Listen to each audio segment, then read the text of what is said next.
মজুমদার বংশ বড় বংশ, গ্রামের মধ্যে তাহাদের ভারী সম্মান। বড় ভাই গুরুচরণ এই বাড়ির কর্তা। শুধু বাড়ির কেন, সমস্ত গ্রামের কর্তা বলিলেও অত্যুক্তি হয় না। বড় লোক আরও ছিল, কিন্তু এতখানি শ্রদ্ধা ও ভক্তির পাত্র শ্রীকুঞ্জপুরে আর কেহ ছিল না। জীবনে বড় চাকরি কখনো করে নাই। গ্রাম ছাড়িয়া অন্যত্র যাইতে সম্মত হইলে হয়তো তাহা দুষ্প্রাপ্য হইত না, কিন্তু প্রথম যৌবনে সেই যে একদিন অনতি দূরবর্তী জেলা স্কুলের মাস্টারিতে ঢুকিয়াছিলেন, কোনো লোভেই আর এই শিক্ষালয়ের মায়া কাটাইয়া উন্নত যাইতে সম্মত হন নাই।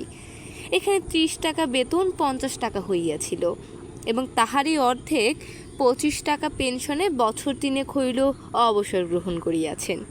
পৃথিবীতে আজিও হয়তো টাকাটাই একমাত্র বড় পদার্থ নয়। তা না হইলে বিবাদ মিটাইতে, সালিশ নিষ্পত্তি করিতে, দরাদরের বিচার করিয়া দিতে তাহারা আদেশী শ্রীকুঞ্জপুরের সর্বমান্য বস্তু হইয়া থাকিতে পারিত না।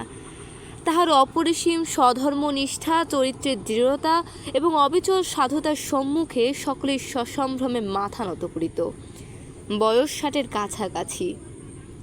কেহ চরিত্র, সাধুতা বা ধর্মের বাড়াবাড়ি করিলে 10-20 খানা গ্রামের লোক তামাশা করিয়া বলিত, ইস, এ যে একেবারে গুরুচরণ। গুরুচরণের স্ত্রী ছিল না, ছিল একমাত্র পুত্র বিমল। জগতে অদ্ভুত বলিয়া বোধহয় সত্যকার কিছু নাই, না হইলে এত বড় সগুণান্বিত পিতার এত বড় সর্বদোষাশ্রিত পুত্র যে কি করিয়া জন্মগ্রহণ করিল লোকে ভাবিয়া পাইত না। পুত্রের সহিত পিতার সাংসারিক বন্ধন ছিল না বলিলেই চলে, কিন্তু তাহার সকল বন্ধন গিয়া পড়িয়াছিল ভ্রাতুষ্পুত্র পরেশের উপর। হরিচরণের বড় ছেলে পরেশী যেন তাহার আপনার ছেলে। পরেশ MA পাশ করিয়া আইন পড়িতেছে। তাহাকে বর্ণ পরিচয় হইতে আরম্ভ করিয়া আজিও সমস্ত পড়া তিনি পড়াইয়া আসিতেছেন। বিমল যে কিছু শিখিল না, এই দুঃখ তাহার এক পরেশ হইতে মিটিয়াছে। ছোট ভাই হরিচরণ এতদিন বিদেশে সামান্য চাকরি করতেছিল। হঠাৎ লড়াইয়ের পরে কি জানে কেমন করিয়া সে বড়লোক হইয়া চাকরি ছাড়িয়া বাড়ি চড়িয়া আসিল। লোকে চড়া সুদে টাকা ধার দিতে লাগিল। স্ত্রীর নামে একটা বাগান খরিদ করিয়া ফেলিল, এবং আরও 2-একটা কি কাজ করিল, যাহাতে তাহার টাকার গন্ধ 5-7 খানা গ্রামের লোকের নাকে পৌঁছতে বিলম্ব হইল না। একদিন হরিচরণ আসিয়া সবিনয় কহিল, দাদা, অনেকদিন ধরেই আপনাকে একটা কথা বলবো ভাবছি। গুরুচরণ কহিল, বেশ বলো। হরিচরণ ইতস্তত করিয়া বলিল, আপনি একলার কত পারবেন, বয়সও হলো। গুরুচরণ কহিল, হলো বই কি, 7 চলছে। হরিচরণ কহিল, তাই বলছিলাম, আমি তো এখন বাড়িতেই রইলাম, বিষয় আশয়গুলো সব এলোমেলো হয়ে রয়েছে, একটু চিহ্নিত করে নিয়ে যদি আমি। গুরুচরণ ক্ষণকাল ছোট ভাইয়ের মুখের প্রতি চাহিয়া থাকিয়াও কহিল, বিষয় আশয় আমাদের সামান্যই, আর তাই এলোমেলো হয়েও নেই, কিন্তু তুমি কি পৃথক হবার প্রস্তাব করছো? হরিচরণ লজ্জায় জিভ কাটিয়া কহিল, আগে না না, যেমন আছে যেমন চলছে তেমনই সব থাকবে, শুধু যা যা আমাদের আছে একটু অমনি চিহ্ন দিয়ে নেয়া, আর রান্নাবান্নাটাও বড় ঝঞ্ঝাটের ব্যাপার, সমস্ত একই থাকবে, তবে ডালটা ভাতটা আলাদা করে নিলে, বুঝলেন না? গুরুচরণ বলিলেন, বুঝেছি বই কি, বেশ, কাল থেকে তাই হবে। হরিচরণ জিজ্ঞাসা করিল, চিহ্নটা কিভাবে দেবেন স্থির করেছেন? গুরুচরণ কহিলেন, স্থির করার তো এতদিন আবশ্যক হয়নি, তবে আজ যদি হয়ে থাকে, আমার 3 ভাই 3 অংশ সমান ভাগ করে নিলেই হবে। হরিচরণ আশ্চর্য হইয়া বলিল, 3 অংশ কীরকম? মেজ বউ বিধবা, ছেলেপুলে নেই, তার আবার অংশ কি? 2 ভাগ হবে। গুরুচরণ মাথা নাড়িয়া বলিলেন, না, 3 ভাগ হবে। মেজ বৌমা আমার শ্যামাচরণের বিধবা, যতদিন বেঁচে আছেন অংশ পাবেন বই কি। হরিচরণ রুষ্ট হইল, কহিল, আইনে পেতে পারে না, শুধু খেতে পড়তে পেতে পারে। গুরুচরণ কহিলেন, সে তো পারেই, কেননা বাড়ির বউ। হরিচরণ কহিল, ধরুন কাল যদি বিক্রি করতে কিংবা বাধা দিতে চায়? গুরুচরণ বলিলেন, আইনে যদি সে অধিকার দেয় তিনি করবেন। হরিচরণ মুখ কালো করিয়া বলিল, করবেন বই কি, পরদিন হরিচরণ দড়ি লইয়া ফিতা লইয়া বাড়িময় মাপজোপ করিয়া বেড়াইতে লাগিল। গুরুচরণ জিজ্ঞাসাও করিলেন না, বাধাও দিলেন না। দিন 2-3 পরে ইট কাঠ বালি চুন আসিয়া পড়িল। বাড়ির পুরনো ঝি আসিয়া খবর দিল, কাল থেকে রাজমিস্ত্রি লাগবে, ছোটবাবুর পাঁচিল পড়বে। গুরুচরণ সহাস্যে কহিলেন, সে তো দেখতেই পাচ্ছি গো, বলতে হবে কেন? দিন 5-6 পরে একদিন সন্ধ্যার পরে দ্বারের বাহিরে পদশব্দ শুনিয়া গুরুচরণ মুখ বাড়াইয়া দেখিয়া জিজ্ঞাসা করিলেন, পঞ্চুর মা কি গা? পঞ্চুর মা বহুদিনের দাসী, সে ইঙ্গিতে দেখাইয়া বলিল, মেজ বৌমা দাঁড়িয়ে আছেন বড়বাবু। বড় বউয়ের মৃত্যুর পর হইতে বিধবা ভ্রাতৃপুত্রই এ সংসারের গৃহিণী। তিনি অন্তরাল হইতে ভাণ্ডারের সহিত কথা কহিতেন। মৃদুকণ্ঠে কহিলেন, ঘটনাটা সম্পূর্ণ উপলব্ধি করিতে গুরুচরণেরও অনেকক্ষণ লাগিল।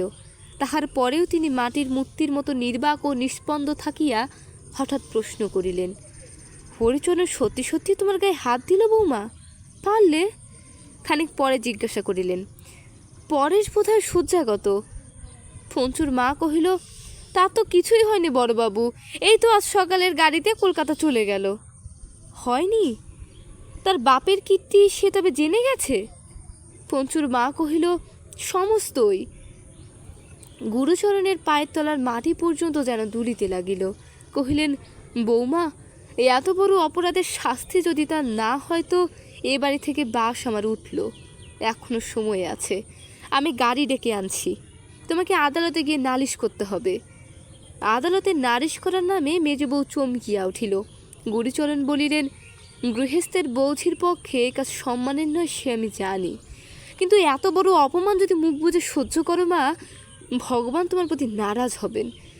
এর চেয়ে বেশি কথা আর আমি জানি নে। মেজ বউ ভূমিশয্যা হইতে উঠিয়া দাঁড়াইয়া কহিল, আপনি পিতৃতুল্য, আমাকে যা আদেশ করবেন আমি অসংকোচে পালন করব। হরিচরণের বিরুদ্ধে নালিশ রুজু হইল। গুরুচরণ তাহার সাবেক দিনের সোনার চেন বিক্রি করিয়া বড় উকিলের মোটা ফি দাখিল করিলেন। নির্দিষ্ট দিনে মামলার ডাক পড়িল। হরিচরণ হাজির হইল, কিন্তু বাদিনীর দেখা নাই। উকিল কি একটা বলিল, হাকিম মকদ্দমা খারিজ করিয়া দিলেন। ভিড়ের মধ্যে গুরুচরণের হঠাৎ চোখ পড়িল পরেশের উপর। সে তখন মুখ ফিরাইয়া মৃদু মৃদু হাসিতেছে। গুরুচরণ বাড়ি আসিয়া শুনিলেন, বাপের বাড়িতে কাহার কি নাকি একটা ভারু অসুখের সংবাদ পাইয়া মেজ বউ স্নানাহারের সময় পান নাই। গাড়ি ডাকাইয়া সেখানে চলিয়া গেছেন। পঞ্চুর মা হাত মুখ ধোবার জল আনিয়া দিয়া হঠাৎ কাঁদিয়া ফেলিয়া বলিল, রাতও মিথ্যে দিনও মিথ্যে বড়বাবু, তুমি আর কোথাও চলে যাও, এ পাপের সংসারে বোধহয় তোমার আর জায়গা হবে না। ঢাক আসিল, ঢোল আসিল, কাশি বাজিল। মামলার জয়ী হওয়ার উপলক্ষে ও বাড়িতে শুভচণ্ডীর পূজার বাদ্যভ্যান রবে সমস্ত গ্রাম তোলপাড় হইয়া উঠিবার উপক্রম হইল। দ্বিধা বিভক্ত ভদ্রাসনের এক অংশ রহিল হরিচরণ ও অপর অংশ রহিলেন গুরুচরণ ও সংসারের বহুদিনের দাসী পঞ্চুর মার। পরদিন সকালে পঞ্চুর মা আসিয়া কহিল, রান্নার সমস্ত জোগাড় করে দিয়েছি বড়বাবু। রান্নার জোগাড়? ও ঠিক, চল যাচ্ছি। এই বলিয়া গুরুচরণ উঠিবার উপক্রম করিতে দাসী কহিল, কিছু তাড়াতাড়ি নেই বড়বাবু, বেলা হোক না, আপনি বরঞ্চ আজ গঙ্গা স্নান করে আসুন।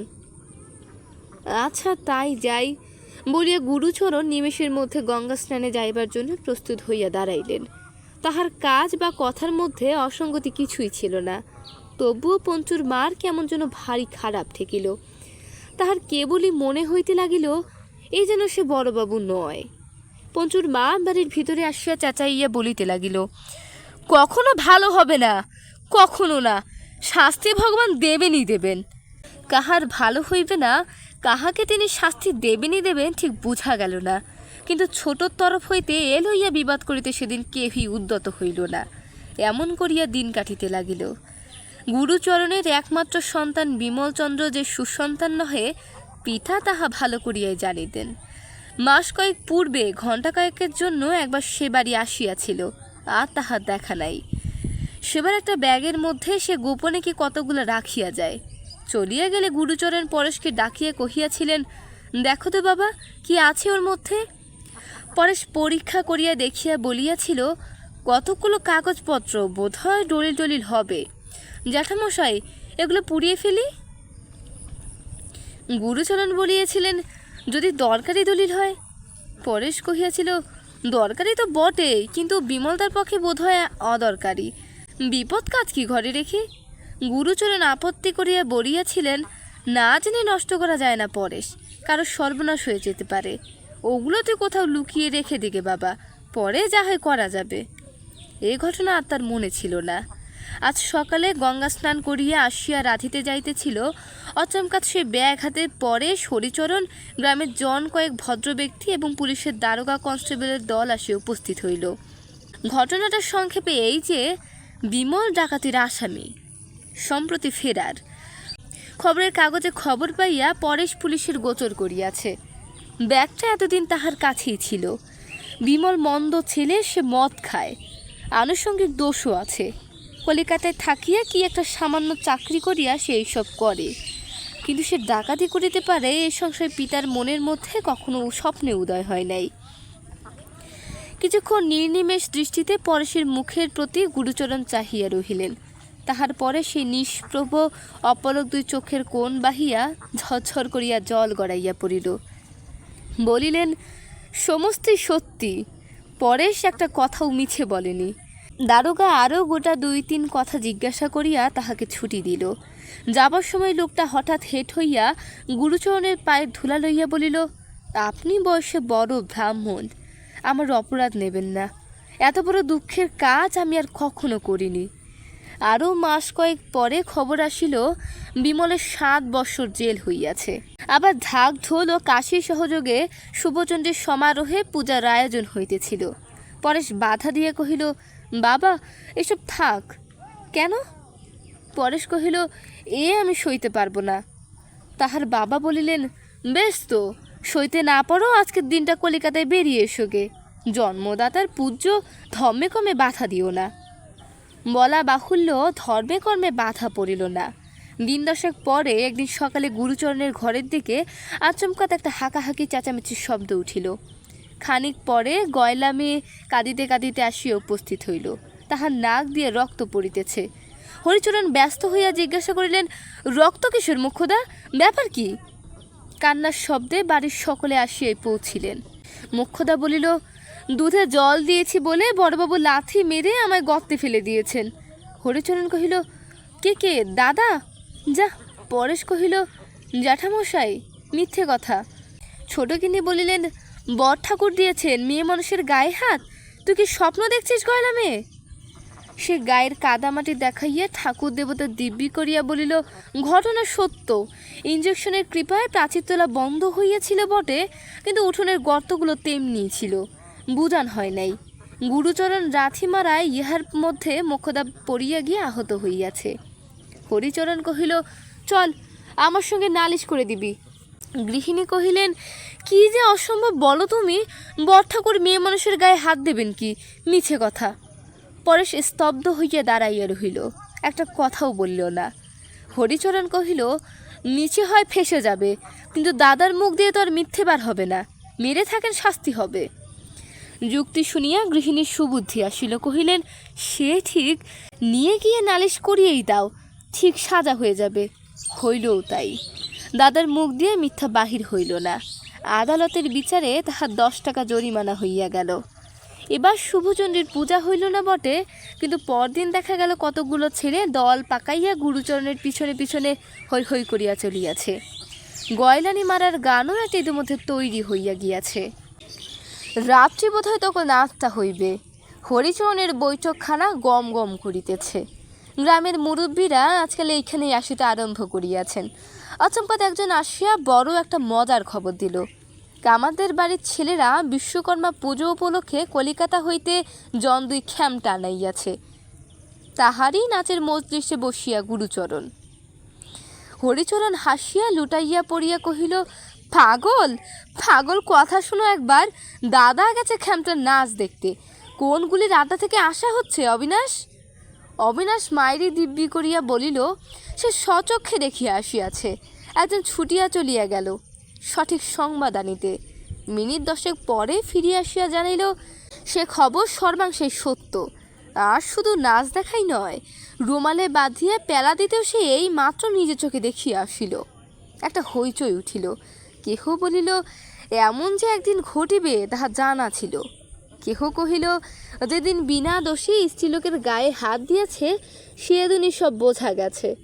একজন ছেলের ডাকাতির উল্লেখ করিয়া কহিল ওই যে বাপের চরিত্র আন্দাজ করা যায়, এমন কত কি। আজ কথা কহিল না, শুধু হরিচরণ। সে অন্য মনস্কের মতো চুপ করিয়া বসিয়া রহিল। তাহার কেমন যেন আজ ছেলেবেলার কথা মনে হইতে লাগিল। এ কি তাহার বড়দা? এ কি গুরুচরণ মজুমদার? রাত্রি বোধ হয় ৩য় প্রহর, কিন্তু নাচ শেষ হইতে তখনও বিলম্ব আছে। বিশ্বকর্মার পূজা সকালে শেষ হইয়াছে, কিন্তু তাহারই জেদ টানিয়া ভক্তের দল মদ খাইয়া মাংস খাইয়া খেমটা নাচাইয়া একটা দক্ষ যজ্ঞের সমাপ্তি করিতেছে। অধিকাংশরই কাণ্ডজ্ঞান বোধ হয় আর নেই। আর তাহারই মাঝখানে বসিয়া স্থিত মুখে বৃদ্ধ গুরুচরণ। কি একজন চাদরে মুখ ঢাকিয়া ধীরে ধীরে তাহার পিঠের উপর হাত রাখিতেই তিনি চমকাইয়া ফিরিয়া চাহিয়া কহিলেন, কে? লোকটি কহিল, আমি পরেশ, জ্যাঠামশাই, বাড়ি চলুন। গুরুচরণ দ্বিরুক্তি করিলেন না, বলিলেন, বাড়ি? চল। উৎসব মঞ্চের একটা ক্ষীণ আলোক রাস্তায় আসিয়া পড়িয়াছিল। সেইখানে আসিয়া পরে সে এক দৃষ্টে গুরুচরণের মুখের প্রতি চাহিয়া রহিল। চোখে সে জ্যোতি নাই, মুখে সে তেজ নাই, সমস্ত মানুষটাই যেন ভূতাবিষ্টের ন্যায়। এতদিন পরে তাহার চোখ দিয়া জল পড়িতে লাগিল, এবং এতদিন পরে আজ তাহার চোখে ঠেকিল লোকের কাছে জ্যাঠা মহাশয়ের জন্য লজ্জা পাইবার আর কিছু নাই। এই অর্ধ সচেতন দেহ ছাড়িয়া তিনি অন্তর্হিত হইয়া গেছেন। কহিল, আপনার কাশি যাবার বড় ইচ্ছে জ্যাঠামশাই, যাবেন? গুরুচরণ কাঙালের মতো বলিয়া উঠিলেন, যাব পরেশ, যাব, কিন্তু কে আমাকে নিয়ে যাবে? পরেশ কহিল, আমি নিয়ে যাব জ্যাঠামশাই। তবে চলো, একবার বাড়ি থেকে জিনিসপত্র নিয়ে আসি গে। পরেশ কহিল, না জ্যাঠামশাই, ও বাড়িতে আর না, ওর কিছু আমরা চাই নে। গুরুচরণের হঠাৎ যেন হুঁশ হইল। ক্ষণকাল নীরব থাকিয়া কহিলেন, কিচ্ছু চাই নে? ও বাড়ির আমরা কিচ্ছুটে চাই নে?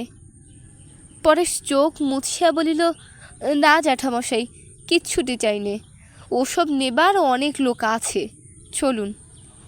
চল কহিয়া গুরুচরণ পরেশের হাত ধরিলেন এবং জনহীন অন্ধকার পথ ধরিয়া উভয়ে রেলওয়ে স্টেশনের অভিমুখে অগ্রসর হইয়া গেলেন।